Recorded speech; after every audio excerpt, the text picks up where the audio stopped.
ഹരി ഓം.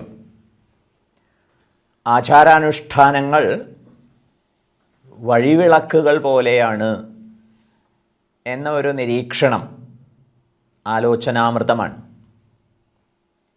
വഴിവിളക്ക് എന്നത് നിരത്തുകളിൽ street light, നിരത്തുകളിലുള്ള light. നാട്ടിൻ പുറത്തൊക്കെ പോയാലാണ് അതിൻ്റെ ആ ഒരു സവിശേഷത നന്നായിട്ട് മനസ്സിലാവുക. അവിടെ ഒരു വഴിവിളക്ക്, സ്ട്രീറ്റ് ലൈറ്റ്, പഴയ കാലത്ത് മണ്ണെണ്ണയൊക്കെ ഒഴിച്ച് കത്തിച്ചു വെച്ചിരുന്ന വിളക്കുകളായിരുന്നു. അങ്ങനെയാണ് വഴിവിളക്ക് എന്നുള്ള പ്രയോഗം ഉണ്ടായത്. പിന്നീട് അതൊക്കെ വൈദ്യുത ദീപങ്ങളായി മാറി. അപ്പോൾ ഒരു വൈദ്യുതി ദീപം അല്ലെങ്കിൽ ബൾബ്, അത് വെളിച്ചം ചൊരിയും. അതിനൊരു പരിധിയുണ്ട്. ആ പരിധി എത്തുമ്പോഴേക്കും അടുത്ത വിളക്ക് കാലിൻ്റെ വിളക്കിൻ്റെ പ്രകാശം അവിടേക്ക് എത്തുന്നു. ഇങ്ങനെ വഴിനീളെ പ്രകാശം. ഇതുപോലെയാണ് ആചാരാനുഷ്ഠാനങ്ങൾ ചിട്ടപ്പെടുത്തിയിട്ടുള്ളത്. ഫെബ്രുവരി മാസമൊക്കെ ആകുമ്പോഴേക്കും ശിവരാത്രിയായി, അത് കഴിഞ്ഞാൽ വിഷുവായി, പിന്നീട് കർക്കിടക മാസം രാമായണ മാസം, തിരുവോണത്തിൻ്റെ വരവായി, നവരാത്രി ആഘോഷമായി. അത് കഴിഞ്ഞാൽ ധർമ്മശാസ്താവിൻ്റെ പ്രിയപ്പെട്ട ഭക്തന്മാർക്ക് മുഴുവൻ മണ്ഡലകാല ആഘോഷമായി, തുടർന്ന് മകരവിളക്കായി. ഇങ്ങനെ ഒരു വർഷം മുഴുവൻ അനുഷ്ഠാനങ്ങൾ ഭോഗജീവിതത്തിന് അറുതി വരുത്താനുള്ള സന്ദേശവുമായി, വ്രതാനുഷ്ഠാനങ്ങൾക്ക് പ്രേരണയായി, യോഗജീവിത ചിന്തകൾ പങ്കുവെച്ചുകൊണ്ട് അനുഗ്രഹിക്കുന്നു. ഈ അവസരങ്ങളൊക്കെ പ്രയോജനപ്പെടുത്താൻ പക്ഷേ നമുക്ക് ഉത്സാഹമുണ്ടാവണം. മണ്ഡലകാലം പ്രമാണിച്ച് നിർദ്ദിഷ്ടങ്ങളായിട്ടുള്ള വ്രതാനുഷ്ഠാനങ്ങളൊക്കെ, നിർദ്ദേശിക്കപ്പെട്ടിട്ടുള്ള വ്രതാനുഷ്ഠാനങ്ങളൊക്കെ അനുസരിക്കാൻ നമുക്ക് എല്ലാവർക്കും ഉത്സാഹമുണ്ടാവട്ടെ. സാക്ഷാൽ ധർമ്മശാസ്താവ് ഈ വിഷയത്തിൽ എല്ലാവരെയും അനുഗ്രഹിക്കട്ടെ. നമുക്ക് ശരണം പ്രാപിക്കാം. സ്വാമിയേ ശരണമയ്യപ്പ എന്ന് ഭഗവാനെ ശരണം പ്രാപിക്കാം. ശരണാഗത വത്സലനാണ് പ്രഭു. അതുകൊണ്ട് തങ്ങളെ ശരണം പ്രാപിച്ചവരുടെ സങ്കടങ്ങൾ ധർമ്മശാസ്താവ് നിശ്ചയമായിട്ടും അപഹരിക്കും. വിശ്വാസപൂർവ്വം നമുക്ക് അവലംബിക്കാം. ദുർവാസാവ് മഹർഷിയുടെ സമാഗമത്തെക്കുറിച്ചാണ് പറഞ്ഞ് നിർത്തിയത്. ദേവേന്ദ്ര സവിധത്തിലേക്ക്, ദേവേന്ദ്രൻ ബൃഹസ്പതി ദേവനുമായിട്ട് ചില വിഷയങ്ങളൊക്കെ ചർച്ച ചെയ്യായിരുന്നല്ലോ. ആ സമയത്താണ് ദുർവാസാവ് മഹർഷി വന്നു ചേർന്നത്.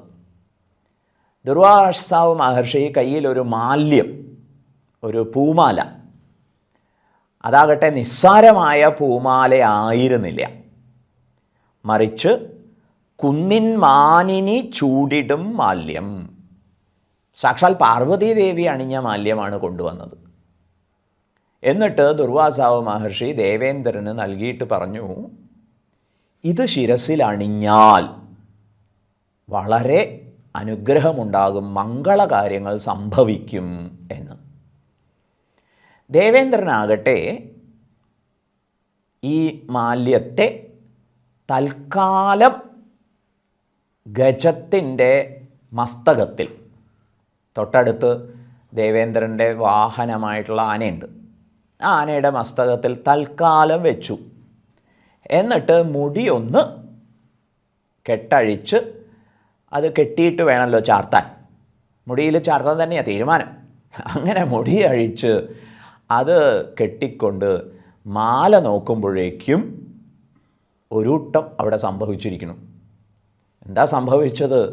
തീഷ്ണമായ സുഗന്ധം പരത്തുന്ന ഈ മാലയാൽ ആകൃഷ്ടമായി അനവധി തേനീച്ചകൾ അവിടെ ആനയ്ക്ക് ചുറ്റും വന്ന് ചേർന്ന് ബഹളം വെച്ചു തുടങ്ങി. സഹിക്കവയ്യാതെ ആന തുമ്പിക്കരം കൊണ്ട് ആ മാല്യത്തെ എടുത്ത് ചവിട്ടി അരച്ചു. ഇത് കണ്ട ദുർവാസാവ് മഹർഷിക്ക് സഹിച്ചില്ല. ദുർവാസാവ് മഹർഷി ദേവേന്ദ്രനെ ശപിച്ചു. കേവലം ദേവേന്ദ്രനെ മാത്രമല്ല, ദേവലോകത്തെ മുഴുവൻ ശപിച്ചു. എന്താ ശാപം? ജരാനര ബാധിച്ചു പോകട്ടെ എന്നാണ് ശാപം. ഉടനെ തന്നെ ശാപഫലം പ്രത്യക്ഷമായി. പല്ലൊക്കെ കൊഴിഞ്ഞു, മുടി നരച്ചു, ജരബാധിച്ചു. ദേവലോകത്തിൽ ഇതൊന്നും ഇല്ലാത്തതാ. അതൊക്കെ സംഭവിച്ചു എന്ന് പറഞ്ഞാൽ മതിയല്ലോ. ദുർവാസാവ് മഹർഷി കോപാവിഷ്ടനായിട്ട് തിരിച്ചുപോയി. ഇത്തരം കോപപ്രകടനങ്ങളൊക്കെ ഭഗവത് നിമിത്തമായിട്ട് സംഭവിക്കുകയാണ്, ഭഗവത് കാര്യനിർവഹണത്തിനായിട്ട് സംഭവിക്കുകയാണ്. ശ്രീനാരദരുടെ കലഹപ്രിയത്വം നാരദർക്ക് ഉള്ളിൻ്റെ ഉള്ളിൽ കലഹിക്കാനോ അല്ലെങ്കിൽ അസൂയ പുലർത്താനോ താല്പര്യമുണ്ടായിട്ടല്ല, പല വിഷയങ്ങളിലും പലരുടെയും ദുർമതം ശമിപ്പിക്കാനൊക്കെ ഇടപെടൽ നടത്തേണ്ടതുണ്ട്. അതിന് ശ്രീനാരദർ പലപ്പോഴും നിമിത്തമാവുകയാണ്. ശ്രീനാരദരുടെ ഇതുപോലുള്ള ഇടപെടൽ കൊണ്ട് പലരുടെയും ദുർമതങ്ങളൊക്കെ ഇല്ലാതാവുകയും ചെയ്യുന്നുണ്ട്. ഒരു ഘട്ടത്തിൽ രാവണൻ വളരെ പ്രതാപം പുലർത്തിക്കൊണ്ട് ദ്രോഹം ചെയ്ത് അതിങ്ങനെ വർദ്ധിച്ച സമയത്താണ് ബാലിയുമായി ഒരു സംഘർഷത്തിന്, അവിടെ സംഘർഷമൊന്നും ഉണ്ടായിട്ടില്ല, കാരണം ബാലിയുടെ മുന്നിൽ രാവണനൊന്നും ആയിരുന്നില്ല. ഏതായാലും ബാലിയെ പിടിച്ചു കെട്ടാനൊക്കെ ശ്രീനാരദർ ചെന്ന് രാവണനെ പ്രേരിപ്പിക്കുന്ന ഒരു സന്ദർഭമുണ്ട്. കുഞ്ചൻ നമ്പ്യാർ വളരെ മനോഹരമായിട്ടാണ് ആ ഭാഗമൊക്കെ വർണ്ണിച്ചിട്ടുള്ളത്. ഇങ്ങനെ കുഞ്ചൻ നമ്പ്യാർ കുറച്ച് ശ്രീനാരദരെക്കുറിച്ചുള്ള നമുക്കുള്ള ഒരു ലാഘവ ബുദ്ധിക്ക് പ്രേരണ നൽകിയിട്ടുണ്ട്. രാവണൻ്റെ കൊട്ടാരത്തിലേക്ക് ശ്രീനാരദർ ഒരു ദിവസം കയറി ചെല്ലുന്നു. മുനേ, എന്തൊക്കെയുണ്ട് വർത്തമാനമെന്ന് രാവണൻ അന്വേഷിക്കുന്നു. ഒന്നും പറയണ്ട, അങ്ങയുടെ വൈഭവം എല്ലായിടത്തും വളരെ പ്രകീർത്തിതമാണ്. ദേവേന്ദ്രനൊക്കെ രാവണൻ എന്നുള്ള പേര് കേട്ടാൽ പേടിച്ച് സിംഹാസനത്തിൽ നിന്ന് എഴുന്നേൽക്കുന്ന ഒരു അവസ്ഥയാണ്. രാവണൻ എന്നതു കേൾക്കും നേരം ദേവകളൊക്കെ വിറച്ചിടുന്നു എന്നിങ്ങനെ നാരദരുടെ വർണ്ണന. എന്നിട്ട് പറയുകയാണ്, പക്ഷേ അല്ലെങ്കിൽ വേണ്ട. എന്താ നാരദരെ ഒരു പക്ഷേ? അല്ല, അത് വേണ്ട, പോട്ടെ. പറയൂ നാരദരെ. അല്ല, ഇങ്ങനെ ദേവേന്ദ്രാദികൾ പോലും അങ്ങയെ അത്യന്തം ആദരവോടെ പരിഗണിക്കുന്നു, പക്ഷേ എനിക്കത് പറയാൻ പോലും നാണാവണു, ലജ്ജയാവണു. പറയൂ നാരദരെ, എന്താ വിഷയം? അങ്ങനെയാണ് ഒരു കൊരങ്ങൻ, നിസ്സാരൻ, അതങ്ങ് ഗൗരവത്തിലെടുക്കുകയൊന്നും വേണ്ട കേട്ടോ. കൊരങ്ങൻ പറയുകയാണ്, ഈ രാവണനും പുൽക്കൊടിയും എനിക്ക് തുല്യമാണ് എന്ന്. രാവണനാകെ കോപാവിഷ്ടനായി. അങ്ങനെ ഒരു കൊരങ്ങനോ? അനുവദിക്കാൻ പറ്റില്ല എന്ന് സിംഹാസനത്തിൽ നിന്ന് അങ്ങോട്ട് എഴുന്നേറ്റു. ആരെവിടെ? സൈന്യം തയ്യാറാവൻ. നാരദർ ചോദിച്ചു, ഒരു സാധാ കൊരങ്ങനെ കൈകാര്യം ചെയ്യാനാണോ ഈ പടയെ മുഴുവൻ വിളിച്ചു വരുത്തുന്നത്? ഒരാവശ്യമില്ല. ഹേ രാവണ, അങ്ങ് പ്രഭാത സവാരി നടത്തുന്ന സമയത്ത് ഒരു കയറും കയ്യിൽ കരുതുക, അത്രേ ആവശ്യമുള്ളൂ. ഈ ബാലി സമുദ്രതീരത്ത് ചില അനുഷ്ഠാനങ്ങൾക്കൊക്കെ വരും. ആ സമയത്ത് ചെന്ന് പിറകെ കൂടി ചെന്നാൽ മതി. എന്നിട്ടോ വാലിൽ കയറി പിടിക്കുക, കാരണം വാനരന്മാർക്ക് വാലിലാണ് വീര്യം.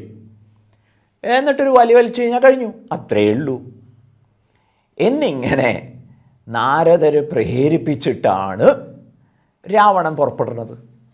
ഇതുപോലെ മഹർഷി ഈശ്വരന്മാർ ചില വ്യക്തമായ ലക്ഷ്യബോധത്തോടെ ഇടപെടൽ നടത്തും.